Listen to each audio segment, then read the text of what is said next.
Bismillahirrahmanirrahim. Assalamualaikum warahmatullahi wabarakatuh.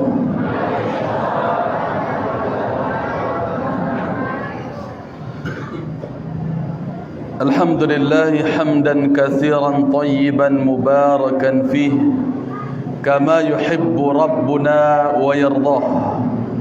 Wassalatu wassalamu ala nabiyyina Muhammadin sallallahu alaihi wasallam wa ala alihi wa ashabihi wa man tabi'ahum bi ihsanin ila yaumiddin, amma ba'd. Fa inna asdaqal kalami kalamullah wa khairal hadi hadi Muhammadin sallallahu alaihi wasallam wa syarral umuri muhdatsatuha fa inna kulla muhdatsatin bid'ah wa kulla bid'atin dhalalah wa kulla dhalalatin finnar, amma ba'd. Jamaah kaum muslimin dan muslimat, bapak-bapak, ibu-ibu, saudara-saudari, alim ulama cadiak pandai sarata dun sanak kami kasadonyo. Kita adalah kaum muslimin yang saling bersaudara. Sebagaimana Allah Subhanahu wa taala katakan, innamal mu'minuna ikhwah. Di dalam Al-Quran Allah Subhanahu wa taala katakan, sesungguhnya orang-orang yang beriman itu saling bersaudara. Sehingga jemaah yang kami muliakan, ikatan terkuat yang mengikat kita pada malam hari ini adalah Islam dan iman itu sendiri. Itulah alasannya kenapa kita hadir bersama. Itulah alasannya kenapa kita saling berkumpul memberi dan mengambil nasihat. Perlu kita sadari dan kita syukuri jemaah yang kami muliakan. Di antara nikmat besar yang Allah berikan kepada kita, adanya dorongan dalam hati kita untuk belajar agama. Adanya keinginan dalam diri kita paham tentang agama. Ini penting sekali jemaah. Sebuah kebahagiaan yang ada dalam diri kita ketika memiliki keinginan seperti ini. Bandak kasanang jemaah yang kami muliakan, bandak kalapang dado mendanga ketika Nabi Muhammad sallallahu alaihi wasallam mengabarkan tentang kecintaan Allah dalam hadis yang sahih riwayat Imam Bukhari dari jalur sahabat Muawiyah bin Abi Sufyan radhiyallahu anhu. Beliau mendengar Rasulullah sallallahu alaihi wasallam bersabda, "Man yuridillahu bihi khairan yufaqihu fid din." Siapapun yang diinginkan kebaikan oleh Allah, ada ciri-cirinya, yaitu Allah jadikan dia paham tentang masalah agama. Ini bukti cinta Allah kepada dia. Kalau seseorang punya keinginan belajar agama, dia pahami agama ini baik, maka berarti Allah sedang menginginkan kebaikan untuknya. Al-Hafidh Ibn Hajar Al-Hasqalani rahimahullah ta'ala, beliau katakan apa? Man lam yatafaqqah fid din faqad hurimal khair. Menunjukkan siapa yang tidak mau belajar agama, terhalang darinya kebaikan. Dak tentu dinyonan manan ka dikarajokan do jamaah. Manan batua manan salah dak tahu dak paham. Manan boleh, manan tak boleh, tidak mengerti. Akhirnya semua ditabrak karena tidak mau belajar agama. Alhamdulillah, keinginan itu ada pada diri kita semuanya jamaah yang kami muliakan. Mudah-mudahan ini berkelanjutan. Semangat yang besar dalam diri kita ingin tahu urusan agama kita. Banyak orang-orang yang tahu paham masalah dunia. Kalaulah urusan otomotif mengerti, kedokteran paham, arsitektur paham, masalah-masalah batani, batarana, iyo hebat. Tetapi tidak mengerti tentang agama. Baca ro bau dua, baca ro salat, ndak tahu, ndak mengerti, yang penting ikut-ikutan. Akulah musibah jamaah yang kami muliakan. Innallaha yubghidu kulla alimin bid dunya wa jahilin bil akhirah. Dalam riwayat Bukhari, Allah Subhanahu wa taala benci, marah kepada seorang yang alim, paham urusan dunia tapi jahil urusan akhirat, tidak mengerti urusan agama. Kalau dalam duniawinya sampai profesor, doktor, sekian gelarnya, tapi dalam masalah agama membaca Iqra saya tidak durih do jamaah yang kami muliakan. Mohon maaf, ini perlu kita koreksi sebagai bentuk nasihat. Begitu juga jamaah yang kami muliakan, kami cintai kerana Allah Subhanahu wa taala. Tentu kita bersalawat setelah kita bersyukur untuk Nabi Muhammad sallallahu alaihi wasallam, keluarga beliau, sahabat-sahabat beliau dan orang-orang yang mengikuti beliau sampai akhir zaman nanti. Jamaah yang kami muliakan, kami cintai kerana Allah Subhanahu wa taala. Sebagaimana yang telah direncanakan sebelumnya, tentang kajian kita yang berjudul berkasih sayang dengan nasihat. Ini bagian dari bentuk kecintaan kita antar sesama kaum muslimin, kasih sayang kita antara sesama orang-orang yang beriman, dalam rangka saling ingat mengingatkan, dalam rangka saling memberikan nasihat dan menerima nasihat. Yang berbicara di hadapan bapak-bapak, ibu-ibu sekalian tentu tidak lebih mulia daripada bapak-bapak, ibu-ibu yang hadir. Kita sama-sama belajar, sama-sama menginginkan nasihat, dan sama-sama ingin memberi dan ingin menerima nasihat. Sejatinya jamaah yang kami cintai dan kami muliakan karena Allah Subhanahu wa taala, ketika kita telah menyadari tentang hubungan kita sebagai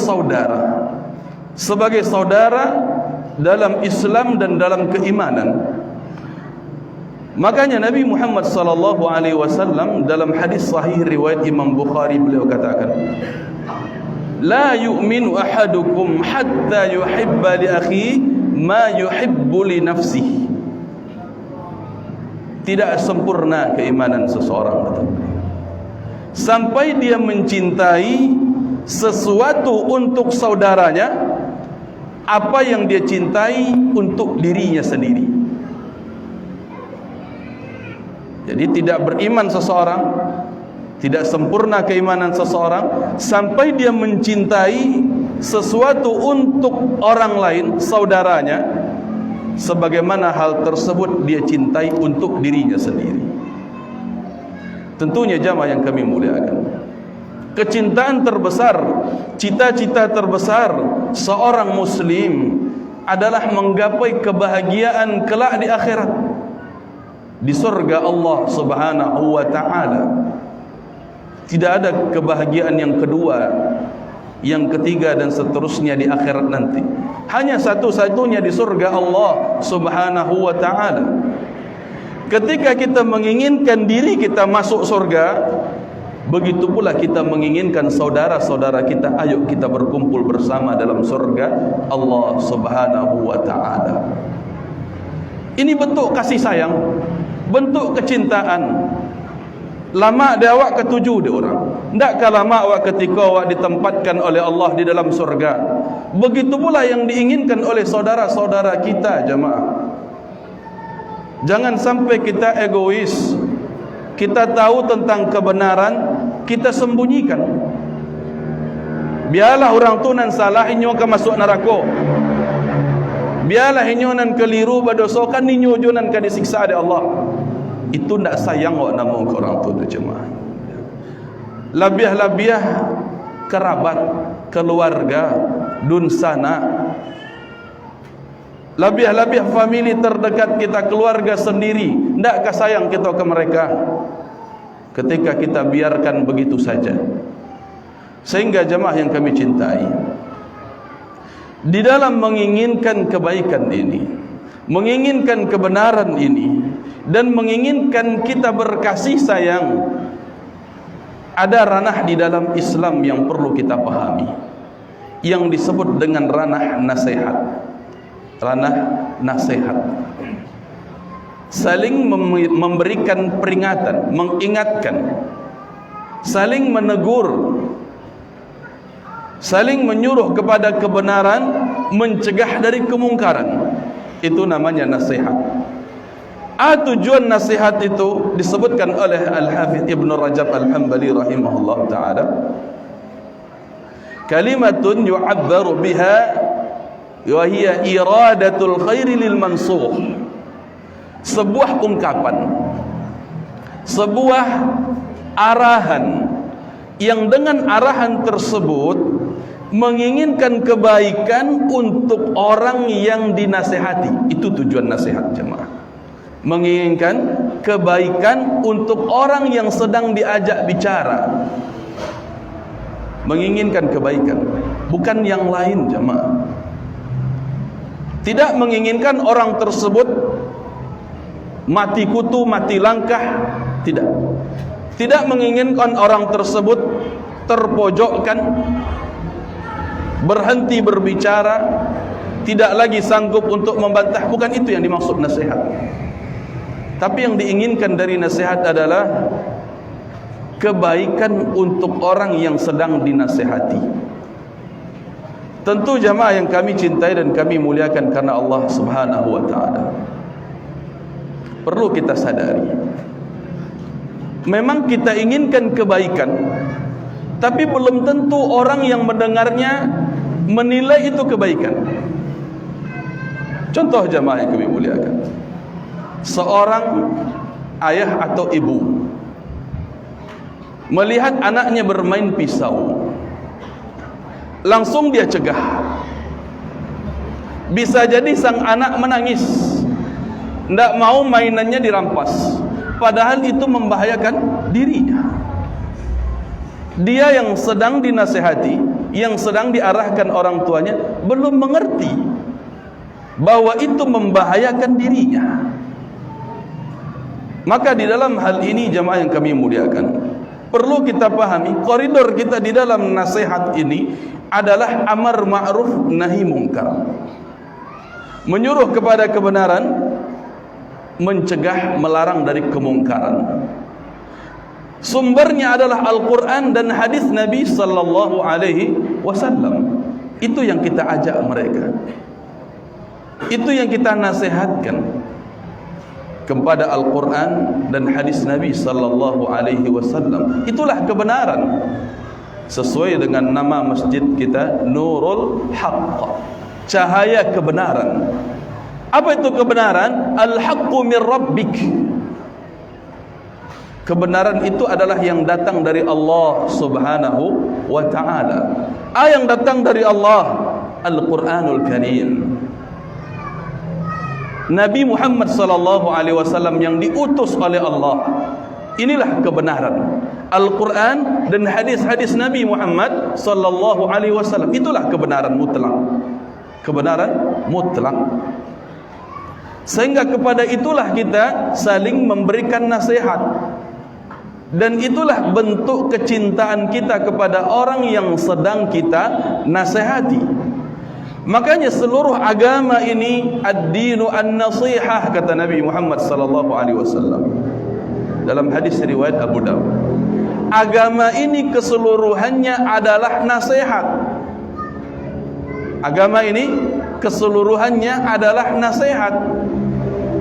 Nasihat yang bagaimana? An-nasihatu lillah wa li rasulih wa li a'immatil muslimina wa ammatihim. Yang dikatakan nasihat itu adalah kitabullah, mengambil nasihat dari Al-Quranul Karim, mengajak manusia untuk ikut Al-Quran, begitu juga untuk ikut hadis Nabi Muhammad sallallahu alaihi wasallam. Kemudian setelah itu barulah nasihat untuk mentaati ulil amri. Nasihat, saling memberikan nasihat dengan ulil amri. begitu juga saling menegur dan menasihati kaum muslimin seluruhnya. Namun tetap saja sumber referensinya dan masdarut talaqqinya ada dua, Al-Quran dan hadis Nabi Muhammad sallallahu alaihi wasallam. Maka disebutkan oleh Al-Hafidh Ibn Rajab, Imam Ibn Rajab, apa kata beliau? Wa minan nushil wajib lillah alla yarda bi ma'siyatil 'asi wa yajibu ta'atu man ata Allah wa rasulah, yaitu seseorang tidak ridho melihat orang lain berbuat maksiat. Dia tidak ridho melihat ada orang berbuat maksiat, membangkang kepada Allah, melanggar aturan agama Allah. Dia tidak ridho dengan itu. Tetapi dia mengingatkan orang tersebut agar kembali kepada kebenaran, agar kembali kepada aturan Allah Subhanahu wa taala. Dan kemudian wa yuhibbu ta'ata man ata Allah wa rasulah. Orang tersebut mencintai orang-orang yang taat kepada Allah dan taat kepada Rasulullah sallallahu alaihi wasallam. Maka jamaah yang kami muliakan, dua unsur dalam nasihat yang sering dilupakan oleh seseorang adalah perihal amar ma'ruf nahi mungkar. Sebagian orang menilai nasihat itu cukup dengan mengajak tanpa perlu melarang. Ini sebagian penilaian masyarakat kita. Nasihat cukup dengan apa? Mengajak saja. Ajaklah orang untuk berbuat baik, tapi tidak perlu dilarang dia dalam kesalahannya. Biarkan dia berfikir sendiri, biarkan dia dalam kesalahannya, biarkan dia dalam sikap perilaku tingkah laku sehari-hari. Tidak usah banyak-banyak menyalahkan, kata mereka. Tak usah suka menyalah-nyalahkan. Sehingga yang disukai itu hanya bernada amar ma'ruf. Adapun nahi mungkar ditinggalkan. Ini banyak terjadi jemaah kemudian. Sehingga tersebarlah maksiat di tengah-tengah masyarakat kita. Biarlah inyo kan inyo jonan kabadoso. Biarlah inyo nan salah kan awak yang penting ndak satu-satu. Biarlah inyo nan berbuat medetu.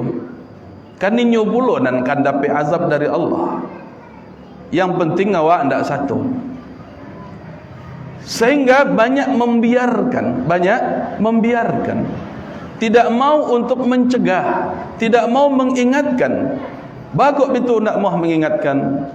Kalau diingatkannya beko, ditegur kesalahan, nyo berang, nyo banci kawa, nyo ndak nak mau mendaki ke masaji le, nyo ndak nak mau kawan nyo, dan seterusnya. Sehingga yang menghalangi seseorang mencegah dari kemungkaran adalah kecintaan orang lain. Yang dia cari itu baas supaya orang suko, sekedar itu jemaah. Akhirnya apa? Kemungkaran dia biarkan. Ini musibah, ini masalah besar yang terjadi di tengah masyarakat kita hari ini jemaah yang kami muliakan. Bagaimana mungkin kita akan mengajak anak-anak muda kita menuju masjid, meramaikan masjid, sementara mereka dibiarkan begitu saja di jalanan, sementara mereka dibiarkan berpacaran, bahkan dibiarkan mabuk-mabukan, narkoba dan seterusnya. Bagaimana mungkin kita akan mengajak mereka? Padahal unsur nasihat harus ada dua tadi, amar ma'ruf nahi munkar. Kuntum khaira ummatin ukhrijat linnasi ta'muruna bil ma'ruf wa tanhauna 'anil munkar. Seimbang. Ketika Allah Subhanahu wa taala rekomendasikan kepada Rasul dan para sahabat sebagai umat terbaik, khair ummah, umat terbaik, apa ciri khas mereka? Ta'muruna bil ma'ruf wa tanhauna 'anil munkar. Dua itu ciri khas. Maka tak mungkin kita menjadi orang-orang baik kalau dalam dakwah kita menyingkirkan salah satunya. Apalagi hanya mencari muka dan keinginan manusia, takkan mungkin jalan dakwah itu jamaah yang kami muliakan. Sehingga banyak orang-orang yang akhirnya mengabaikan kemungkaran, membiarkan terjadinya maksiat dalam generasi-generasi muda yang mereka tidak tahu arah, yang mereka ketika diajak ke masjid pun tak mau datang. karena mereka tidak tahu apa yang terjadi selama ini pada diri mereka adalah sebuah kesalahan. Justru jamaah yang kami muliakan, ketika kita diingatkan, diperingatkan kesalahan kita, di saat itulah kita tahu dan sadar bahwa kita salah. Oh ternyata ndak mode itu salamoko. Oh ternyata salah mo salamoko. Ndak mode itu cara solat nambah tua kironya dah. Ternyata riba itu haram. Ternyata bajudi salamoko ndak boleh, haram. Berang Allah. Ketika kita paham, tahu ini larangan, saat itulah terbuka pintu taubat untuk kita. Kalau salamoko ndak tahu dan ndak mau tahu tentang kesalahan kita, bila ke bertobat jemaah? Bila ke bertobat? Wak maraso ndak salah. Tapi ketika wak maraso salah, di saat itulah pintu taubat terbuka untuk kita. Kan disebutkan oleh Ibnu Qayyim rahimahullah taala, la tasihhu taubatul 'abdi illa ba'da ma'rifati adz-dzanbi wal i'tirafi bih. Tak akan mungkin sah taubat seseorang sampai dia mengakui bahwa yang dia lakukan adalah kesalahan. Sampai dia mengakui sebuah kesalahan dan dia mengakui bahwa dirinya masuk dalam kesalahan itu, baru kemudian dia bertobat kepada Allah. Ya Allah, aku memohon ampunan atas apa yang selama ini lah panjang umur yang dilalui, ternyata salah dan dikarajokan, ternyata salah apa nan dipabuik salamuku. Yo banyak menyakiti tetangga, yo banyak bagunjiang, yo banyak mengganggu orang lain, ternyata salah. Akhirnya dia meminta ampun kepada Allah Subhanahu wa taala, dan sungguh mulia orang seperti ini, karena Nabi sallallahu alaihi wasallam katakan, at-taibu minadz-dzanbi kaman la dzanba lahu. Dalam riwayat Ibnu Majah, orang yang bertobat dari sebuah dosa seperti dia tak pernah berdosa. Masya Allah, barakah maha pengampunnya Allah Subhanahu wa taala. Orang yang bertobat dari sebuah dosa seakan-akan dia tidak lagi punya dosa itu. Itulah pentingnya jamaah yang kami muliakan, berkasih sayang kita dengan nasihat. Kalau memangnya awalnya tersinggung, buya aku menyalah-nyalahkan nambo saja, nan puncak kada ambo senan disabuinya. Awal tersinggung, wajar jamaah yang kami muliakan. Tetapi kalau akhirnya dia merenungi setelah kembali dari pengajian, yo batu aja nan disabui buya tadi, yo salah ambo salamoko. Ndak bitu cara salat kironya dah. Ndak bitu cara wudu kironya dah. Ndak bitu karajo salamu seharusnya dah. Salah kironya selama kau mau datang ke dukun. Salah kalau mau kau kironya mau masang nomor BT dan sebagainya. Ayolah kalau mau itu bertobat kepada Allah Subhanahu wa taala. Diinduk manuangkan jamaah yang kami muliakan.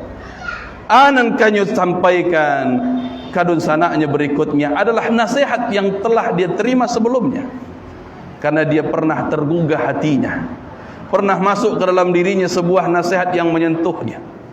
Ternyata selama ini saya salah, keliru, ternyata selama ini saya berdosa. Di saat itulah keinginannya untuk bertaubat, dan kemudian dia berbagi nasihat kepada orang-orang yang dia cintai. Qu anfusakum wa ahlikum nar. Pertama untuk dirinya, barulah kemudian dia cegah keluarganya dari siksaan api neraka dari Allah Subhanahu wa taala. Jamaah yang kami muliakan, kami cintai kerana Allah Subhanahu wa taala. Kalau kita melihat bagaimana perjuangan dakwah Nabi Muhammad sallallahu alaihi wasallam di awal beliau berdakwah, di awal turunnya wahyu dari Allah Subhanahu wa taala. Setelah beliau kembali dari Gua Hira, mendapati wahyu pertama, beliau sallallahu alaihi wasallam berselimut kedinginan dan ketakutan, sampai turunlah ayat berikutnya, teguran dari Allah Subhanahu wa taala. Ya ayyuhal muddaththir, wahai yang berselimut, qum fa'anzir, bangkitlah dan berilah peringatan. Berilah peringatan. Justru Nabi SAW disuruh oleh Allah pertama sekali itu justru nahi mungkar, beri peringatan. Ingatkan masyarakat, ingatkan keluargamu. Akan apa? Tentang masalah syirik pertama sekali jamaah yang kami muliakan. Ketika itu jazirah Arab dipenuhi oleh berhala, oleh kesyirikan, oleh para dukun dan tukang sihir, dipenuhi oleh itu. Maka Nabi Muhammad sallallahu alaihi wasallam diperintahkan oleh Allah pertama sekali adalah qum fa'anzir. Setelah ayat apa? Iqra. Disuruh untuk memberikan peringatan tentang bahaya-bahaya kesyirikan yang tersebar di masyarakat ketika itu. Bahkan Nabi SAW diperintahkan kembali oleh Allah, wa anzir ashiratakal aqrabin, dan peringatkanlah saudara kerabat-kerabat engkau yang terdekat, kerabat-kerabat terdekat. Namun apa yang terjadi jamaah yang kami muliakan? Ketika Nabi Muhammad SAW mengumpulkan para kerabat beliau, dikumpulkanlah. Namun yang terjadi setelah beliau mengingatkan, ini masalahnya syirik yang akan mengundang azab Allah Subhanahu wa taala. Patung-patung yang kalian sembah, ini yang akan mendatangkan azab Allah Subhanahu wa taala. Nabi betul menyalahkan ketika itu. Menyalahkan apa? Perbuatan yang memang salah, yaitu perbuatan syirik yang dilakukan oleh kaum jahiliyah ketika itu. Namun apa yang terjadi jamaah yang kemudian? Tabiat manusia itu tak suka dilarang ternyata.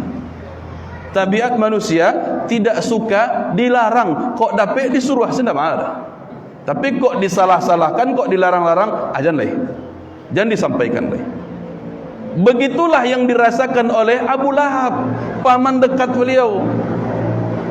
Agak Abu Lahab, tabban laka ya Muhammad ali hadza jama'tana. Celaka engkau wahai Muhammad, apakah untuk urusan ini kamu kumpulkan kami? Subhanallah, subhanallah, subhanallah. Bara tadi jamaah yang kami muliakan, sebelum ini, sebelum Nabi Muhammad diutus menjadi Rasul, beliau terkenal sebagai Al-Amin, As-Sadiqul Amin, orang yang paling dipercaya, paling amanah, paling jujur, dan seterusnya. Sikap, perbuatan, label-label baik menempel pada diri beliau. Tapi setelah beliau mengingatkan orang lain akan bahaya-bahaya kesyirikan ketika itu, langsung dimusuhi habis-habisan. Langsung dimusuhi habis-habisan. Bahkan didoakan kecelakaan oleh pamannya sendiri. Kata-kata kotor yang keluar dari lisan Abu Lahab ketika itu. Sampai-sampai ketika itu pula beliau dituduh sebagai orang gila. Tadi baraka ranca akhlak jamaah yang kami muliakan. Tapi ketika beliau melarang, langsung dituduh orang gila. Langsung dituduh sebagai orang gila. Orang gila berarti tidak punya akhlak. Na'udzubillah. Subhanallah. Begini realita yang terjadi ketika seseorang sudah mulai mengingatkan, mencegah kemungkaran. Saat itu pula lah dia akan disingkirkan. Saat itu pula lah dia akan dimusuhi, dibenci. Sampai-sampai Nabi Muhammad sallallahu alaihi wasallam diajak oleh siapa? Khadijah, istri beliau ketika itu. Menuju siapa? Anak pamannya Khadijah, sepupunya Khadijah yang bernama Waraqah bin Naufal. Beliau ini seorang yang alim. Sebelum munculnya Nabi Muhammad sallallahu alaihi wasallam, beliaulah tokoh yang alim ketika itu, yang masih lurus agama yang diwariskan melalui Nabi Isa, Nabi Musa dan seterusnya. Datanglah beliau kepada Waraqah bin Naufal. Apa yang dikatakan oleh Waraqah bin Naufal? Apa yang engkau bawa persis dengan apa yang dibawa Nabi Musa dan Nabi Isa. Kalimat kebenaran. Dan ingatlah, kata beliau, tidak ada orang yang membawa seperti apa yang engkau bawa kecuali mereka disakiti. Tidak ada orang yang membawa seperti apa yang engkau bawa melainkan dia akan dimusuhi. Begitu jamaah. Jadi perkara nahi mungkar ini betul masalah yang harus kita konsisten di atasnya. Karena itu bagian dari dakwah Nabi Muhammad sallallahu alaihi wasallam beserta para nabi sebelumnya.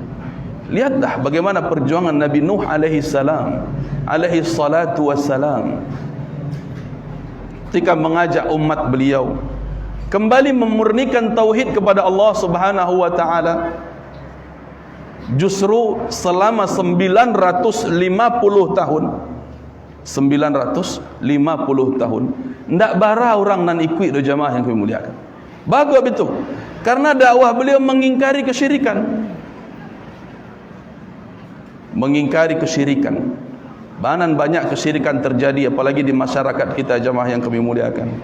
Banyaknya dukun, banyaknya tukang ramal, kemudian bentuk-bentuk santet, pelet, jimat penglaris, mitos-mitos tersebar di masyarakat kita dengan mengatasnamakan kecek orang tua-tua dan sebagainya. Begitu juga adanya benda-benda yang dikeramatkan, tempat-tempat yang dianggap keramat, tempat-tempat angker. Adanya pengobatan-pengobatan dengan cara sihir, dengan cara-cara yang tidak disyariatkan. Banyak terjadi di masyarakat kita. Justru orang-orang yang mulai mengingkari ini akan dibenci, dan itu perlu kita sadari jamaah yang kami muliakan. Bukan kita yang pertama mengalaminya. Lebih awal para nabi dan rasul mengalami hal demikian jamaah yang kami muliakan. 950 tahun lamanya Nabi Nuh alaihi salatu wassalam berdakwah. Hanya segelintir orang yang mau ikut dengan dakwah beliau. Sejumlah beberapa orang saja yang ikut kapal beliau, bahtera beliau. Itu dalam waktu panjang. 950 tahun itu bukan waktu yang singkat. Tak kada umat Nabi Muhammad dan sampai mode itu muano jamaah. Ini menunjukkan perjuangan berat dalam nahi mungkar. Bahkan jamaah yang kami cintai dan kami muliakan karena Allah Subhanahu wa taala. Realita yang terjadi di masyarakat kita antara dua orang tua, ayah ibu. Nan ayah yo melarang anaknya pacaran. Sedangkan ibunya membiarkan. Kira-kira mana kan disayang de anak? Apanya lah atau ibunya? Ayah tu ndak elok dah, sado nak boleh hadinya. Jamaah salah ngecek. Ndak pada itu jamaah kemudian. Lebih dicintai oleh anak seorang orang tua yang tak pernah melarang di rumah. Bahkan lah sampai mabuk-mabuk ke anak dibela aja di amaknya. Tetap saja yang akan dibenci di anak itu adalah ayahnya. Kenapa? Karena ayahnya melarang. Antara dua guru di sekolah, yang satu guru membolehkan mencontek, yang satu tidak membolehkan. Manakah dianggap elok di anak tu? Elok pak tu, boleh awak mencalik buku. Elok pak tu. Tapi yang lain yang melarang apa jemaah? Tak sero je pak tu. Tak sero nak boleh awak mencalik buku dia dah. Lihat jemaah mereka. Bagaimana watak seseorang di dalam melihat nasihat. Lihat wataknya. Dan ini secara umum terjadi. Ini menunjukkan bahawa innan nafsa la ammaratun bisu. Di dalam surat Yusuf Allah katakan, sesungguhnya jiwa-jiwa manusia betul-betul lebih banyak mengarahkan kepada keburukan. Lebih condong mata kanan buruk. Lebih condong keinginan kanan salah. Itu yang terjadi jemaah. Dengan sebab apa?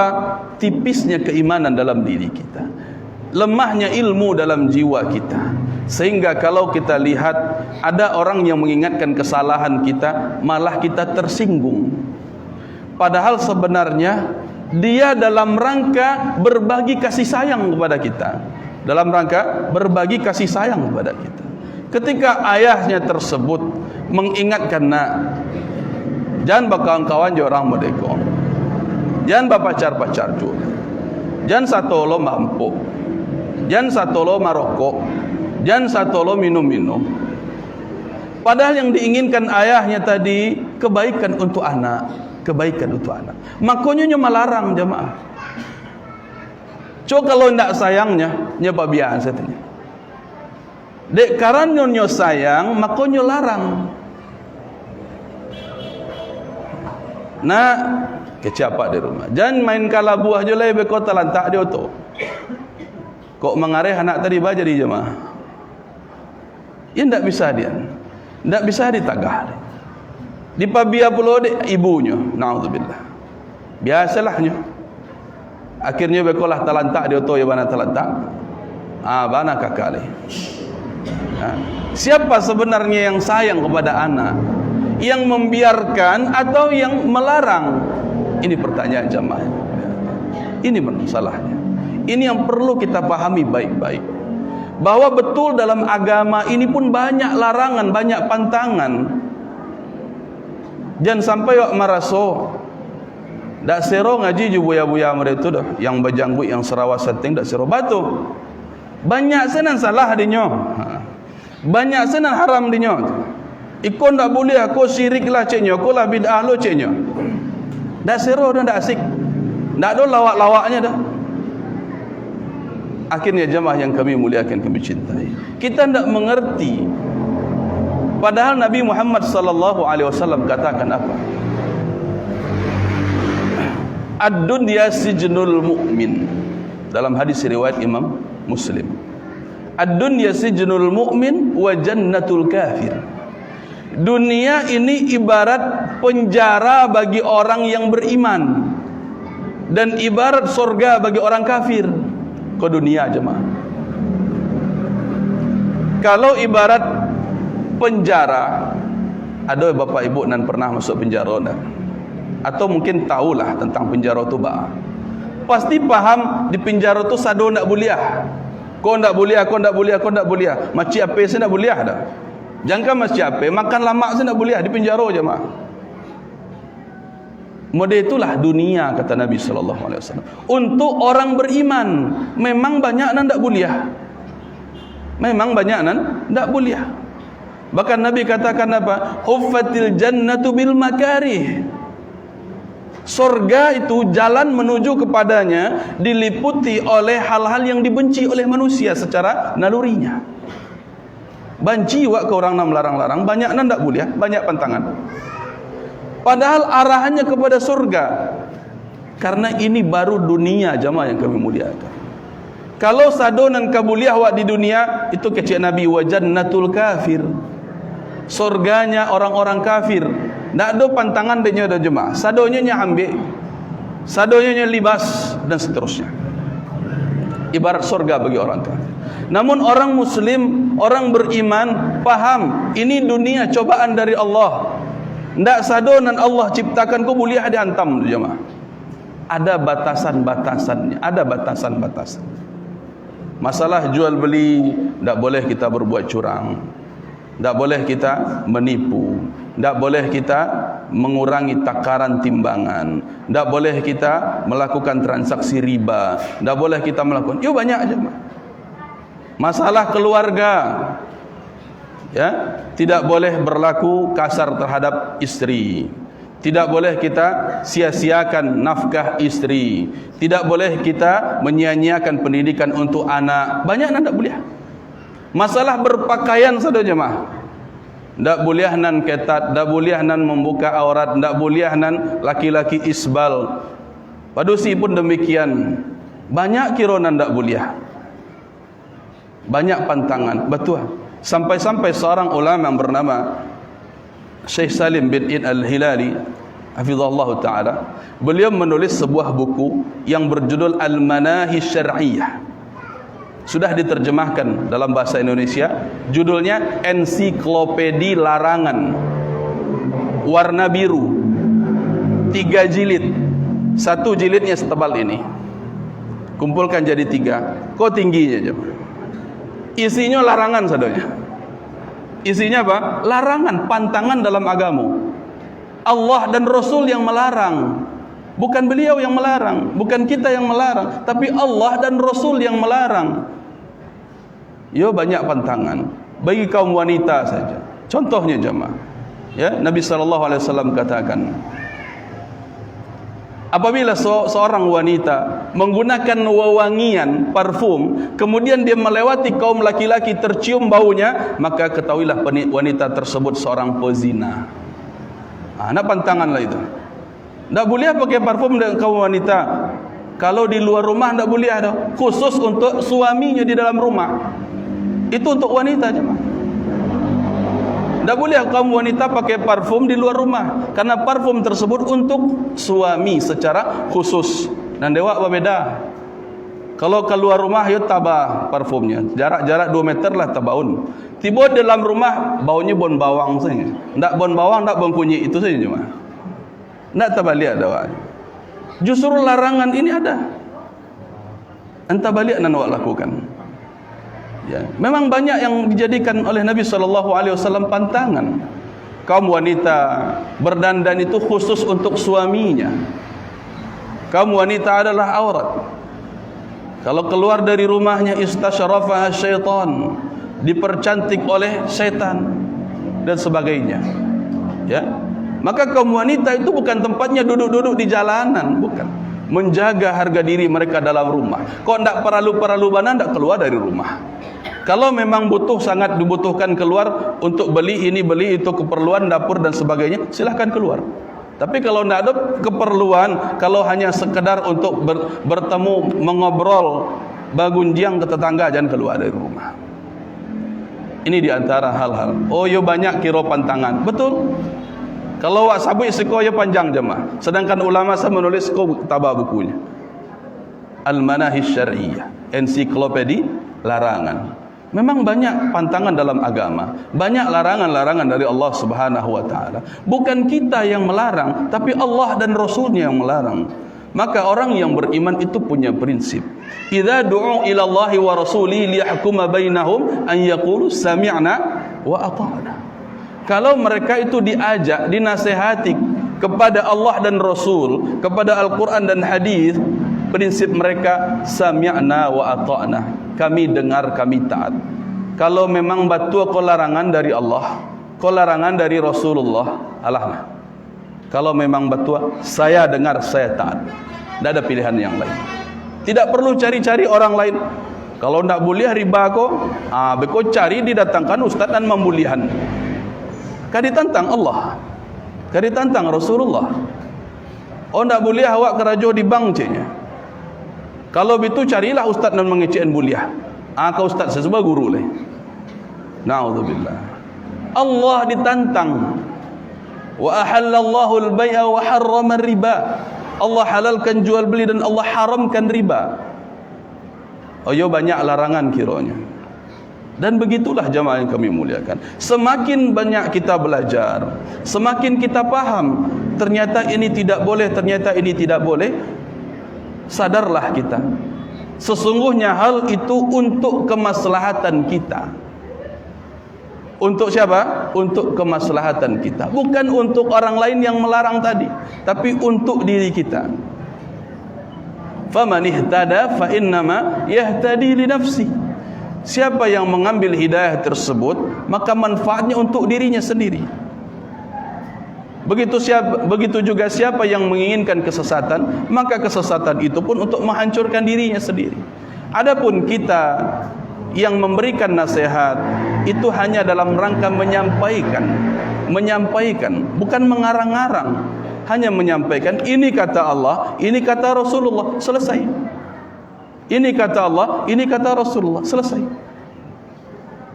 Jangan sampai kita menyesal jamaah yang kami cintai. Jangan sampai kita menyesal sebagaimana menyesalnya penghuni neraka yang Allah ceritakan di dalam surat Fatir ayat 37. Wa hum yastarikhuna fiha. Rabbana akhrijna na'mal salihan ghairal ladzi kunna na'mal. Penduduk neraka diceritakan oleh Allah. Mereka berteriak meminta tolong. Ya Allah, Rabb kami, mohon keluarkan kami dari neraka ini. Kami janji tidak berbuat seperti dahulu lagi ketika di dunia. Kami janji akan memperhatikan apa yang Engkau syariatkan, tidak berbuat seperti dahulu lagi. Maka lihatlah kata Allah Subhanahu wa taala, awalam nu'ammirkum, bukankah kami telah memberi umur kepada kalian? ma yatadhakkaru fihi man tadhakkar wa ja'akumun nadhir. Bukankah ketika kalian hidup di dunia, kami telah beri kesempatan berupa umur, yang umur tersebut dimanfaatkan oleh orang-orang yang pandai mengambil peringatan. Wa ja'akumun nadhir, dan bukankah telah datang kepada kalian seseorang yang memberikan peringatan, yang berbuat nahi mungkar, yang melarang-larang tadi? Sudahkah dia datang kepada kalian? Kenapa tidak kalian manfaatkan? Fadhuqu fama lidh-dhalimina min nasir. Hari ini rasakanlah oleh kalian azab Allah. Rasakanlah oleh kalian. Karena orang-orang yang zalim itu tidak lagi punya penolong, tidak lagi punya penolong. Ini penyesalan jemaah yang dimuliakan. Penyesalan ketika seseorang mengabaikan peranan an-nadhir, orang yang bernahi mungkar, yang mengingatkan kesalahan kita. Kenapa justru kita marah kepada dia? Ketika dia katakan judi itu haram, kenapa kita marah kepada dia? Justru seharusnya kita berterima kasih. Ini pahlawan dalam hidup kita. Dia berbagi nasihat untuk sayangnya kepada kita. Kenapa justru kita marah kepada mereka? Ini posisi an-nadhir. Bahkan di dalam surat Al-Mulk ayat yang ke-8, Allah Subhanahu wa taala katakan, "Kullama ulqiya fiha faujun sa'alahum khazanatuha alam ya'tikum nadhir." Lihat lagi. Setiap kali gerombolan-gerombolan orang-orang yang berbuat zalim, melakukan kesalahan-kesalahan tersebut, dilemparkan ke dalam neraka, maka malaikat penjaga neraka akan bertanya, alam ya'tikum nadhir, bukankah dahulu di dunia telah datang kepada kalian seorang yang memberikan peringatan? Lagi-lagi jemaah kemudian, bukankah telah datang orang yang memberikan peringatan, yang berani mengingatkan? Walaupun pada dasarnya dia mengingatkan, akhirnya dibalas dengan kebencian dari orang-orang yang dia ingatkan. Dikucilkan dia, dianggap, dituduh ini aliran sesat, dituduh ini keliru, menyimpang. Padahal yang disampaikan Al-Quran dan hadis Nabi, dari mana keliru dan menyimpangnya? Lah pandai lo kini malarang-larang ambo. Awak situ patang baru hidup. Ambolah lamo mencuba asam garam kehidupan kau. Lah lamo mau merasakan baapaiknya hidup. Jangan pandai-pandai lo situ melarang le. Ini yang terjadi jemaah yang kami muliakan. Padahal kalau kita lihat dalam masalah duniawi saja, ada seorang ingin pai ke Painan, tiba-tiba di jalan dicegah ada orang. Oh pak, jangan lanjutkan perjalanan leh, ada longsor di situ. Awak buka lo kacau. Pandai-pandai lo melarang-larang kini ya. Lah lamo dan tempuh jalan kau mah. Lah lamo mau hidup daripada situ mah. Kalau begitu coba lah. Tancap tarikh tadi. Masuk dalam longsor, habis. Bagi kira jamaah. Siapa salah? Siapa salah? Bukankah tadi orang yang melarang jangan lewat di sini, bukankah dia sedang peduli kepada orang yang dia larang tadi? Dia peduli, ibunya akhirnya dia larang. Bagaimana jadinya kalau seseorang yang dilarang tersebut marah, membenci, akhirnya dia biarkan? Kalau begitu cubuanlah surang. Ini khawatir kita jemaah yang kami muliakan. Jangan sampai kita karena merasa umur kita sudah tua, daripada orang yang melarang ini masih muda, jangan sampai kita jumawa sombong, merasa kita ini lebih lama tahu, lebih dahulu merasakan hidup, kemudian tidak mau menerima nasihat dari yang lebih muda. Ini adalah hal yang berbahaya bagi kita. Bagaimanapun gelar kehidupan kita, punya titel dari sekolahan, dari kuliahan dan seterusnya, betapalah panjangnya titel gelar kita, jangan sampai kita merasa sombong. Ada orang-orang yang memang tidak memiliki gelar, bahkan masih anak kecil yang mengingatkan, Ustaz, setahu ambo solat ndak mau itu caranya tu. Ndak mau itu sujudnya tu ndak boleh kau menempel ke lantai. Seharusnya kita bersyukur, alhamdulillah ada yang mengingatkan. Karena kenapa? Karena Rasul sallallahu alaihi wasallam yang melarang demikian. Jangan kalian sujud seperti anjing, kata beliau, yang menempelkan hastanya ke lantai ketika sujud. Tetapi sujudlah kalian dengan 7 tulang, kata beliau. Ana 7 tulang tadi. 1, 2, 3. Lutut 2, 4, 5. Ujung telapak kaki 6, 7. Itu saja yang harus menempel. Yang lain tak boleh menempel ke lantai. Kau larangan juga jemaah. Bakir kiro jemaah. Leka diterima larangan-larangan dan modeko jemaah. Kalau kita menolaknya, jangan sok-sok tahu lo lagi. Wala lama solat ko ha. Masa iyo solat masalamo ko salah. Kan begitu banyak. Orang tak mau dinasihati itu seperti itu biasanya. Masa iyo yang salah mau ko salah. Banyak orang mau itu bako iko kecian salah. Banyak orang mau itu nak donan ngecian salah. Akhirnya banyaknya orang ini dijadikan standar kebenaran. Ini bahaya juga jemaah. Banyak yang orang itu bukan standar kebenaran. Karena Allah Subhanahu wa taala katakan apa? Wa in tuti aktsara man fil ard yudilluka an sabilillah. Kalau engkau taati, kalau engkau ikuti kebanyakan manusia, justru merekalah yang membuat kalian sesat dari jalan Allah. Itu hati-hati kita. Standar kebenaran itu bukan banyaknya orang. Tapi standar kebenaran itu adalah Al-Quran dan hadis Nabi SAW. Kalau batu itu dari Al-Quran, dari hadis Nabi, jadi selesai urusan. Sami'na wa ata'na. Itu prinsip kita jemaah yang kami cintai dan kami muliakan karena Allah Subhanahu wa ta'ala.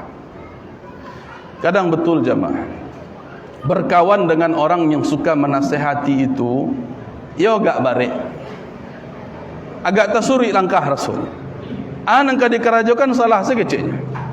Tapi itulah kawan yang baik jemaah. Itulah teman yang baik. Itulah kawan yang kita harus bersabar. Mujua wak masih ada orang nan namuah mengingatkan jemaah. Bah kalau seandainya salamoko wak berang saja. Setiap dinasihati wak berang. Setiap diingatkan wak berang, mengarengkang. Sudah tu ndak ada orang nan berani jawab le jemaah. Ndak ada orang nan talok le. Takui orang.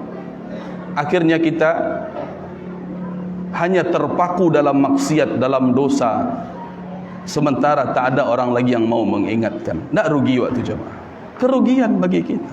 Karena sesungguhnya apa yang dinasihati kepada kita, nasihat yang dia sampaikan, walaupun pahit terdengar di telinga kita, walaupun berat lisannya mengarahkan kepada kita, ragu kok tersinggung puncak kada, padahal yang nyosabutkan itu dalam rangka kasih sayang dia kepada kita. Toh ketika kita mau ikut ataupun tak ikut, itu tidak akan menguntungkan dan merugikan dia. Ada orang nan melarang, jangan satu lo perayaan tahun baru kok lagi. Bab itu ikor perayaan bukan dari Islam, dari kaum Majusi, Yahudi, Nasrani, cukui sadonya situ. Yang mengawali perayaan tahun baru ke kaum Romawi. Ada nama Tuhan mereka Dewa Janus namanya.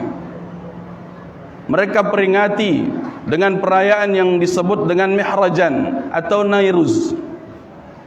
Ini nama hari perayaan tahun baru mereka. Lalu kita larang nih saudara-saudara kita, jangan satu-satu lo peringatan itu tu lagi. Bab itu, because satu lo masuk agama orang tu bah. Nasihat seperti ini justru jamaah yang kami muliakan. Banyak orang nan berang, dinasihati berang. Akhirnya apa? Orang yang menasihati ini dikucilkan, dibenci. Padahal ketika dia memberikan nasihat seperti itu, apa untungnya bagi dia? Apakah ketika dia melarang turun gajinya? Sudahnya larang-larang orang dapat pitihnya? Tidak kan mungkin jemaah. Malah orang bencinya. Ini menunjukkan ketulusan hati dia karena Allah dan menunjukkan kecintaan kepada kita. Yo ibunya jawab. Ibunya jawab. Mengalau ke satu-satu mambu-mambu trompet tu jemaah. Trompet tu second saudara tu. Bako second lah, pernah dicuba ada orang yang membuatnya apa? Kan second. Orang nan menjualnya lah mencuba dia, dia mau bunyi trompet gua. Cuba lah itu. Kan second telah mulut ke barawak. Itu produk Yahudi jemaah. Tidak ada dalam Islam trompet-trompet itu. Tidak ada dalam Islam kambang-kambang api. Itu kambang gaduh-gaduh orang lalu. Itu tidak ada dalam Islam. Dalam Islam jemaah yang kami muliakan, orang yang istirahat malam itu dijaga haknya. Bahkan Nabi Muhammad SAW ketika menghampiri sahabat beliau yang sedang beriktikaf, ada yang bangun, ada yang tidur. Nabi hanya berbisik mengucapkan Assalamualaikum kepada yang bangun tanpa membangunkan yang tidur. Lihat, hak orang yang tidur dijaga oleh Nabi SAW. Awak bakar-karehan bulo kok apa namanya? Knalpot motor, balatuihan bulo ke kambang api, mercun dan sebagainya untuk mengganggu orang tidur. Ini bukan ajaran Islam. Maka ajaran Islam tak pernah mengenal istilah perayaan tahun baru sama sekali. Tidak ada dalam Islam. Sampai Nabi SAW di kota Madinah, dalam peristiwa hijrah beliau dapati orang-orang merayakan ini, perayaan Nairus dan Mihrajan tadi, perayaan tahun baru. Maka Nabi SAW sabdakan kepada umat Islam, aku cukupkan untuk kalian perayaan 2 hari raya, Idul Fitri dan Idul Adha, selesai. Itu kemuliaan. Tak perlu kita ikut-ikutan perayaan mereka jemaah, apapun bentuknya. Jadi kita sampaikan juga jemaah yang kemuliaan, apapun bentuk perayaan tak perlu kita ikut-ikutan dengan perayaan orang-orang yang bukan dari Islam. Oh kalau begitu wak ganti saya jemaah, wak ganti saya banyak buya. Perayaan tahun baru tu wak ganti jo zikir bersama, wak ganti jo tausiah, doa malam tahun baru, wak ganti jo nan elok-elok banyak. Tetap tidak jemaah. Apapun bentuknya, kalau dalam rangka memperingati tahun baru, tidak ada hubungan dengan kita, tidak ada urusan dengan kita. Jadi termasuk apa yang kita lakukan pada malam hari ini jemaah. Kita melakukan kegiatan pengajian. Ini bukan dalam rangka menyambut tahun baru, tidak ada hubungannya, tidak ada hubungannya. Ya. Jadi bagaimana kita menyikapi tahun baru? Lalui dengan aktivitas apa biasanya kita lakukan setiap malamnya, setiap waktunya, setiap kesempatan yang ada. Apa yang kita lakukan, rutinitas kita, itulah yang kita lakukan. Saya biasanya kalau malam baca buku, kemudian tertidur, ya lakukan seperti itu biasanya. Saya kalau malam itu hadir di ta'lim kajian-kajian, setelah itu pulang tidur, lakukan seperti itu biasanya. Saya kalau malam-malam itu baca Quran dulu, kemudian setelah itu tidur, lakukan demikian. Tidak ada dispesialkan, saya mau baca Quran setahun, enggak ada. Saya mau pengajian setahun, enggak ada. Ya mudah-mudahan ini tidak sampai subuh ya jemaah. Baik. Ya, jadi tidak ada alasan kita merayakan tahun baru sedikit pun, apapun bentuknya. Dia tidak ada spesial sedikit pun dalam penyambutan tahun baru. Tidak ada yang perlu dispesialkan. Dia hanya pergantian hari seperti hari-hari biasanya yang mengurangi jatah umur kita, itu saja. Tidak ada renungan khusus malam tahun baru. Tidak ada doa khusus, doa tahun akhir tahun, doa awal tahun, tidak ada. Tidak pernah diajarkan Nabi SAW demikian. Tidak ada dalam hadis-hadis Nabi SAW. Nah, ini bagian dari larangan lagi jemaah. Kok bosan jo larangan, bala ndak ada jemaah. Model itulah dalam kenyataan agama kita. Ada amar ma'ruf, ada nahi mungkar. Ayo kita mengaji, tinggalkan maksiat. Ayo kita benarkan bacaan Al-Quran kita, tinggalkan bacaan yang salah. Ayo kita betulkan cara solat kita, tinggalkan solat yang salah, caranya yang salah. Ayo ikuti yang benar. Begitu amar ma'ruf nahi mungkar. Tidak sekedar ayo kita solat, setelah itu yang salah. Salah orang solat wah biasalah. Inyonan kepada soalnya, inyonan salah. Biarlah solat dengan keyakinannya masing-masing. Apakah demikian? Tidak jemaah yang dimuliakan. Justru amar ma'ruf nahi mungkar ini satu paket yang tak terpisahkan, dan dia bagian dari kasih sayang antara kita sesama orang-orang muslim, orang-orang beriman kepada Allah dan Rasulnya.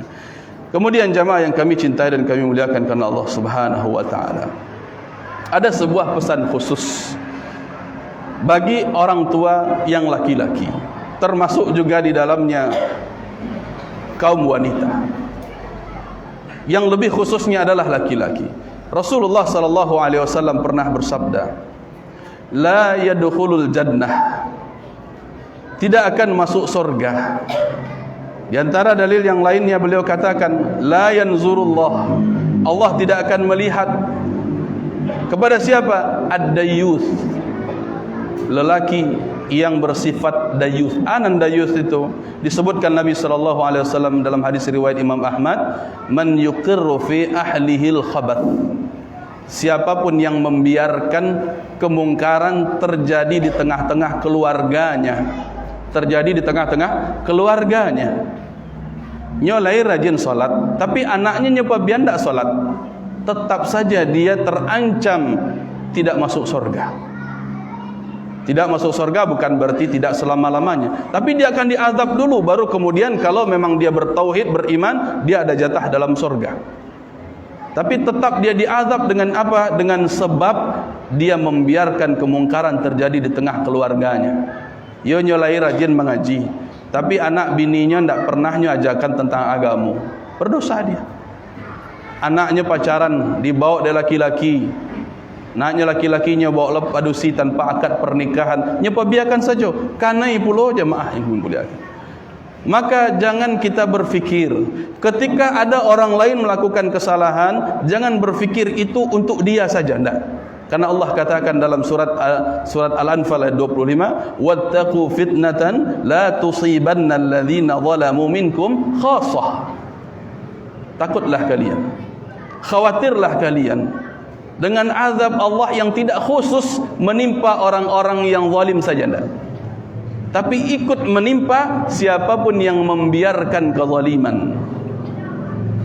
Jangan dikira jamaah yang kami muliakan, ketika wak biarkan saja kesyirikan, masalah-masalah kesyirikan di dalam negari kita, di dalam tampik-tampik kita tinggal, kita biarkan saja anak-anak muda-mudi bergaul seenaknya, masuk narkoba ke kampung kau, masuk minuman-minuman keras ke kampung kau. Biasalahnya tibo banjir bandang, tibo tsunami, sianan kanai, apakah inyo saja nang kanai? Sado kanai jemaah. Penduduk ko kanai sadonya. Nampak muda-mudi masuk rumah baduo-duo. Awak lai tahu nan punya kontrakan. Biasalahnya tu piti masuk ada yang punya kontrakan tu mah. Padahal kau ndak ada akad pernikahan. Biasalahnya. Apakah mereka yang akan ditimpa azab oleh Allah? Tidak khusus. Bisa-bisa kita pun kena jemaah yang mulia. Kita pun kena. Maka ini fungsinya amar ma'ruf nahi mungkar. Ini fungsinya amar ma'ruf nahi mungkar, menjaga agama kita dan menjaga kemaslahatan kita seluruhnya. Bukan kita biarkan. Ada orang tiba-tiba datang berkumpul menyembah kuburan di kampung kita bah. Menyembah pohon di kampung kita bah. Banyak dukun di kampung kita bah. Kah kita padiakan saja? Tidak. Kita menjaga agama kita sekaligus menjaga maslahat lingkungan kita. Inilah dia berkasih sayang dengan nasihat, termasuk di dalam keluarga kita. Mudah-mudahan nasihat kita pada malam hari ini bisa menjadi catatan penting dalam diri kita seluruhnya jemaah yang kami muliakan. Sekali lagi, ini bukan dalam rangka kita memojok-mojokkan seseorang, menghina seseorang, tidak, tetapi murni ini dalam rangka kita berkasih sayang, menunjukkan bahwa kita itu saling bersaudara. Nabi SAW pernah bersabda dalam hadis yang sahih riwayat Imam Bukhari dari Anas bin Malik radhiyallahu taala anhu, beliau katakan apa? Unsur akhaka zaliman aw mazluman. Tolonglah saudaramu, baik dia dalam keadaan berbuat zalim atau dalam keadaan dia dizalimi. Sahabat bingung, ya Rasulullah, hadza nansuruhu mazluman fa kaifa nansuruhu zaliman? Wahai Rasulullah, kami mengerti bagaimana menolong saudara kami dalam keadaan dia dizalimi, dia disakiti, kami paham. Tapi bagaimana caranya menolong saudara kami yang sedang berbuat zalim, yang sedang menyakiti orang lain? Bagaimana caranya? Maka Rasulullah SAW katakan apa? Ta'khudhu fawqa yadayhi. Dalam riwayat yang lain, tamna'hu minadh-dhulmi fadzalika nasruka iyyah. Kau ambil tangannya, engkau nasihati dia, cegah dia dari kemungkarannya, itu adalah pertolonganmu untuknya, supaya dia tidak masuk neraka. Itu pertolonganmu untuknya. Begitulah pertolongan kita di dalam keluarga, jemaah dimuliakan. Kita cegah keluarga kita, istri kita, anak-anak kita dari kesalahan maksiat yang dia lakukan. Itu pertolongan kita untuknya. Mudah-mudahan bermanfaat. Sampai di sini kalau ada pertanyaan silahkan diajukan. Barakallahu fikum.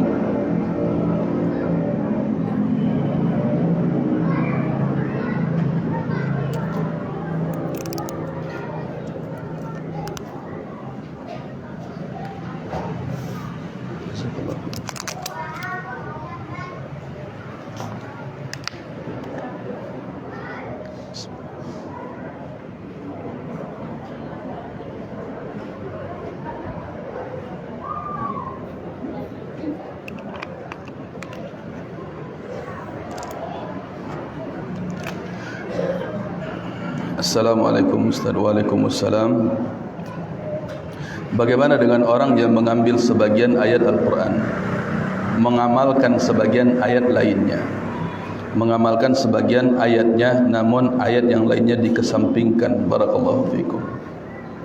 Ini menunjukkan orang yang mengamalkan agama hanya sesuai keinginan pribadinya. Manan ketujuh diambil, nandak ketujuh ditinggalkan. Agama Islam itu bukan selera, jemaah.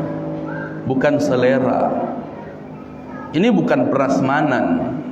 Kalau prasmanan, pai barale jemaah, manan ketujuh diambil, nan ketujuh tinggalkan. Itu pai makan-makan pai barale. Tapi menyikapi Al-Quran seluruhnya diambil. Udkhulu fis silmi kafah. Masuk ke dalam Islam ini seluruhnya, secara totalitas. An ya'khudha bi jami'i ural islami wa syara'ihi, kata Ibnu Katsir. Ambil seluruh syariat Islam ini tanpa dikesampingkan salah satunya. Mana ndak ketujuh dawak tinggalkan. Kalau Nabi melarang kita untuk bermain musik, mendengarkan alat musik, kalau itu ndak pakai hadis Nabi itu lah. Batu ndak ketujuh dawak. Ini bahaya jemaah. Padahal Nabi yang melarang. Ketika seseorang membaca ayat tentang riba, apa katanya? Semenjak saya membaca ayat Al-Quran tentang riba, semenjak itulah saya berhenti membaca. Anak tak balik jemaah. Semenjak saya membaca Al-Quran tentang riba, semenjak itulah saya berhenti baca Quran. Anak saleronya nyapa turian tu jemaah. Ha? Nan peci sampai tapi kepalanya karek. Seharusnya dirinya itu yang dia sesuaikan dengan Al-Quran. Oh ternyata haram, ya sudahlah, tinggalkan, selesai. Tidak dia buang ayat-ayat yang lain, dia ambil seluruhnya ya, tidak sesuai dengan seleranya. Ya itulah resikonya kita hidup sebagai orang yang beriman, hidup dalam penjara yang banyak pantangan dan larangan. Itulah risikonya. Tapi hasil akhirnya adalah surga dari Allah Subhanahu wa ta'ala. Hasil akhirnya itu. Sekarang kita bersabar di dunia, kita tidak terima, tidak percaya, tidak mau ikut patuh kepada aturan Allah. Namun risikonya lebih berat daripada itu. Lebih berat lagi di akhirat nanti, ketika kita harus mempertanggungjawabkan perbuatan-perbuatan kita. Allahu a'lam. Bagaimana hukum menjual kue untuk acara ulang tahun? Ustaz, barakallahu fikum. Acara ulang tahun itu bukan juga dari syariat Islam. Tidak pernah ada dalam Islam acara ulang-ulang tahun. Tidak pernah Nabi SAW peringatkan ulang tahunnya putri beliau, putra beliau, istri beliau. Tidak ada acara ulang tahunnya. Tidak pernah satupun riwayat, tidak pernah satupun hadis yang menyebutkan Nabi Muhammad SAW semasa hidupnya dirayakan ulang tahun. Tidak pernah. Tidak pernah ada. Tidak pernah kita temukan dalam hadis manapun Abu Bakar, Umar bin Khattab, Utsman bin Affan, Ali bin Abi Thalib dan sahabat yang lainnya melakukan perayaan ulang tahun untuk Nabi Muhammad. Tidak pernah ada. Ini hanya dibuat-buat belakangan ketika Islam itu melemah, akhirnya diadopsilah ajaran-ajaran orang-orang di luar Islam. Maka didapati dalam kitab-kitab Injil adanya acara-acara peringatan ulang tahun, dan itulah yang dilakukan, diikut-ikuti juga oleh umat-umat muslim hari ini. Dan Nabi SAW pun pernah mengatakan, la tattabi'anna sunana man kana qablakum, atau sanana man kana qablakum. Benar, akan ada di antara umat Islam ini yang ikut-ikutan kebiasaan sebelum kalian, sejengkal demi sejengkal, sehasta demi sehasta, sampai-sampai kalau mereka masuk ke dalam lubang dhab, biawak, padang pasir, kalian pun ikut masuk ke dalam itu. Siapa mereka ya Rasulullah? Apakah mereka Yahudi dan Nasrani? Betul, siapa lagi kalau bukan mereka, kata Nabi SAW. Ini diikut-ikuti. Jadi tidak ada dalam Islam perayaan ulang tahun. Berarti seluruh fasilitas yang menyajikan kegiatan ulang tahun pun haram profesinya. Baik membuat kue untuk ulang tahun, maka ketika dia membuatkan kue tersebut haram dia terima uangnya, karena perbuatan yang dia lakukan untuk memfasilitasi perbuatan yang haram. Tidak boleh dia menyajikan atau membuat kue untuk ulang tahun. Bikin yang lain. Untuk acara yang lain silakan. Untuk baralek kan banyak perlu kue, untuk baralek. Atau sekadar untuk makan-makan di traktiran orang dan seterusnya, bikin kue, tidak ada masalah. Jadi membuat kue tidak ada urusan. Tapi ketika dia dikaitkan dengan acara ulang tahun atau acara yang lain yang mengandung masalah yang haram, maka dia terkena keharaman tersebut. Allahu a'lam. Assalamualaikum warahmatullahi wabarakatuh. Saya ingin bertanya, bagaimana cara mengingatkan seseorang yang hatinya keras, padahal dia mengetahui kebenaran namun masih mengingkarinya? Afwan, barakallahu fiikum. Jamaah yang kami muliakan, perlu kita sadari, tugas kita itu hanya menasehati, bukan merubah orang lain. Itu penting. Bukan merubah orang lain. Tugas kita hanya menyampaikan. Bahkan Nabi Muhammad SAW Allah katakan, innaka lan tahdi man ahbabta walakinna Allah yahdi man yasha. Engkau takkan bisa, takkan pernah memberikan hidayah, merubah walaupun orang yang engkau cintai, takkan bisa. Tapi Allah lah yang memberikan hidayah kepada siapa yang dia kehendaki. Maka perubahan seseorang itu adalah hidayah dari Allah, hak milik Allah Subhanahu wa taala, bukan kekuasaan kita. Maka ketika kita temui ada orang-orang yang keras hatinya, sulit dinasehati, walaupun dia sudah mengerti, sudah tahu, tapi sulit berubah, doakan dia, serahkan urusan ini kepada Allah Subhanahu wa taala. Ya, sampaikan kepada Allah, ya Allah, aku telah menasehatinya, Allahumma syahad, ya Allah, saksikanlah aku telah menasehatinya. Selesai urusan. Dan tentunya kita tetap doakan kepada Allah agar dia berubah menjadi lebih baik.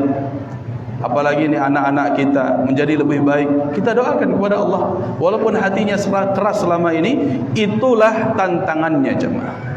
Itu tantangan dan itu ladang pahala bagi kita. Kita nasihati sekarang, dia tidak berubah, dapat pahala kita menasihati. Besok kita nasihati, tidak berubah lagi, dapat lagi pahala kita menasihati. Besok kita nasihati lagi, tidak berubah lagi, dapat lagi pahala.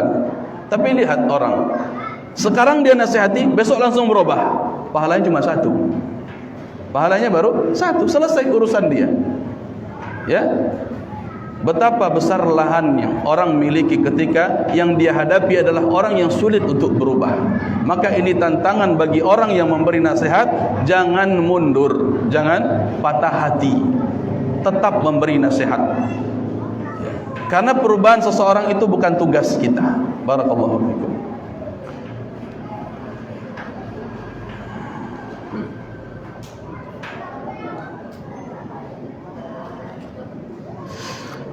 Apa hukum mengurut daunan, ini daun birah untuk ikhtiar pengobatan? Apa daun birah itu? Daun jarak. Daun keladi. Urut anak bayi jarak jauh. Ini mengurut daun, jadi diurut jarak jauh.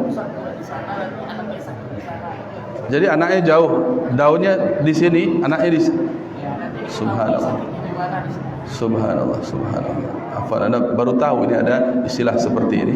Mungkin mirip juga dengan orang merendam daun jarak di sini, yang sakit jauh di sana. Tidak ada korelasi, tidak ada hubungan antara penyakit dengan yang diobati, tidak bertemu. Jamaah yang kami muliakan, di dalam pengobatan yang dibolehkan itu hanya dua unsur. Pertama sebab syar'iyah, yang kedua sebab kauniyah. Sebab syar'iyah itu berdasarkan dalil Al-Quran dan hadis. Contohnya Nabi katakan habbatus sauda dawa'un likulli da'in illal maut. Habbatus sauda itu adalah obat segala penyakit kecuali kematian. Ada jintan hitam atau habbatus sauda. Ini berdasarkan dalil. Ada madu berdasarkan dalil. Ada ayat Al-Quran berdasarkan dalil sebagai syifa, sebagai penyembuhan. Ada daun-daunan yang lain seperti bidara contoh. Ini berdasarkan dalil insyaallah. Ini syar'iyah. Adapun yang kedua namanya kauniyah, yaitu ada hubungan sebab dan akibat langsung bertemu secara ilmiah. Secara ilmiah bertemu antara obat dengan penyakitnya. Diperiksa oleh dokter, penyakitnya sakit kepala, maka obatnya ini selesai. Bertemu dia obat diminum, obatnya diminum bertemu dengan penyakit dalam tubuh, silahkan. Tetapi kalau tidak bertemu antara obat dengan penyakit dalam tubuh, yang diobati jauh di sana, obatnya ada di sini, kemudian bisa ditransfer lewat apa nih? Lewat wifi, lewat internet. Bagaimana obat ini bisa sampai kepada dia? Ini bagian dari kesyirikan. Man i'taqada sababan lam yaj'alillahu fihi sababan fahuwa syirk. Siapa yang meyakini suatu sebab bisa mengakibatkan sesuatu yang lain, tapi Allah tidak menjadikan sebab secara syar'i ataupun kauni, maka ini syirik. Seperti orang yang bedah ayam contohnya. Hubungan orang nan sakit ku ayam. Hubungan orang jo ayam. Nggak ada jamaah. Kau orang nan sakit disurah dia dukun, carilah ayam. Beko dibalah jantung, dibalah paruinya, kita cari penyakit. Nan sakit orang nan dipereso ayam, leka jaleh jemaah. Leka nampak di situ hubungannya. Nan sakit orang nan dipereso ayam. Eko perangai dukun kau jemaah. Termasuk tadi. Nggak ada hubungan sama sekali. Ya. Antara manusia saja yang sakit saya, yang diobati antum, yang diperiksa antum, tidak ada hubungan. Kau yang sakit orang yang didiagnosa ayam, di mana hubungannya? Akhirnya dicari bara sakitnya, okola parah sakitnya, nampak dia lah mendamam badan lah membiru muka apa.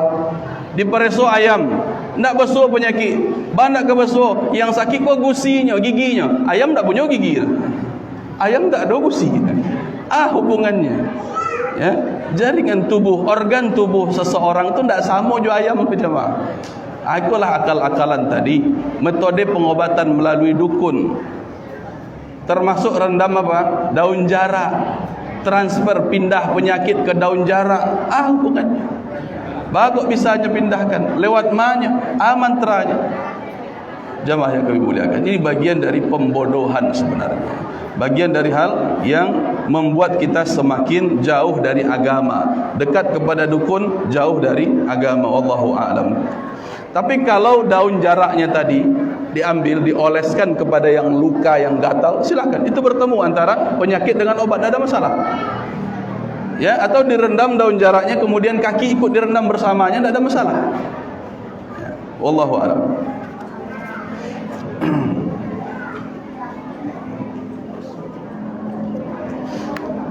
Kemudian bismillah Ustaz, bagaimana sikap kita ketika mengingatkan seseorang tapi kita malah dimusuhi dan digibahi, sehingga saya menjadi jera untuk menegur atau mengingatkan seseorang tersebut. Barakallahu fikum. Jamaah yang dimuliakan, sebagaimana kita jelaskan tadi, ya, ini bagian dari lahan dakwah, bagian dari tantangan dakwah. Jangan jera. Jangan jera untuk mengingatkan. Kita harus tetap berbagi kasih sayang. Sebagai bentuk kasih sayang kita kepadanya, jangan kita berhenti untuk menasihati. Walaupun dimusuhi, itulah ladang pahalanya. Walaupun kita dikucilkan, dibenci, itulah ladang pahalanya kalau kita bersabar.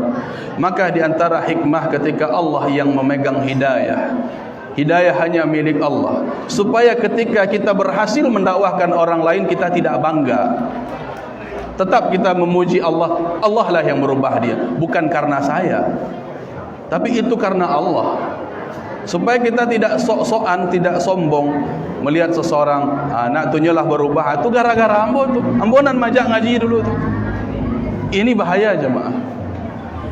Seharusnya kita kembalikan, itu nikmat dari Allah. Allah yang tunjukkan jalan untuk dia. Saya hanya coba mengantarkan dia ke kajian, hanya itu.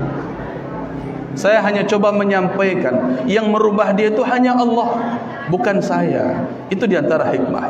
Begitu pula ketika kita gagal, tidak namanya dikecian, sudahlah. Berarti hanya Allah yang berhak untuk menegur dia, yang memberikan hidayah untuk dia. Kita semakin sadar bahwa tugas kita hanya menyampaikan, bukan merubah seseorang. Maka jangan jera. Wallahu a'lam. Kau pertanyaan masih ada jemaah, nampak jemaah lah lebih gelisah nampak bah kira-kira jemaah. Mudah-mudahan cukup dulu sampai di siko. Apapun pembahasannya, insyaallah pertanyaannya mirip-mirip, dan kalau baca lihat ya, mudah-mudahan kita mendapatkan hidayah dari Allah Subhanahu wa taala. Bersabarlah kita di dalam saling nasihat menasihati, dalam menunjukkan rasa cinta kita kepada pertama diri kita, keluarga kita, kerabat kita, tetangga kita, dan keluarga-keluarga yang lainnya. Mudah-mudahan kita dikumpulkan oleh Allah Subhanahu wa taala di dalam surganya. Barakallahu fikum. Salah dan kurang kami mohon maaf. Subhanakallahumma wa bihamdik, asyhadu an la ilaha illa anta, astaghfiruka wa atubu ilaik. Assalamualaikum warahmatullahi wabarakatuh.